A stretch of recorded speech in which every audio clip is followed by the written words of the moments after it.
Kahit hindi apektado ng bagyong Quiapo, inulan at binaha ang bayan ng Dato Piang, Maguindanao del Sur nito pong weekend.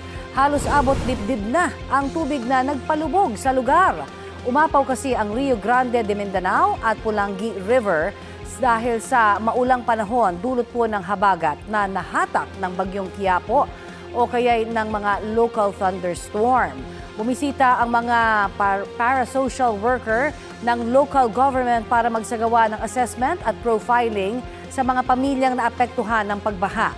Tinukoy din po agad ang mga pangangailangan o tulong na maaaring ibigay sa kanila. Ngayong Lunes, posibleng muli ang mga local thunderstorm sa Maguindanao del Sur at ilang pang bahagi ng Mindanao at Visayas. Ayon sa Pag-asa, hanging habagat naman ang posibleng magpaulan pa rin sa Luzon kasama ang Metro Manila. Base sa rainfall forecast ng Metro Weather, may tsansa ng light to moderate rain sa NCR sa mga susunod na oras. Maiging magbaon po ng payong o kapote kung lalabas ng bahay. Uulanin din ang ilan pang panig ng bansa mamayang hapon o gabi. Posible po ang heavy to intense rain sa lugar na maaari pong magdulot ng baha o landslide.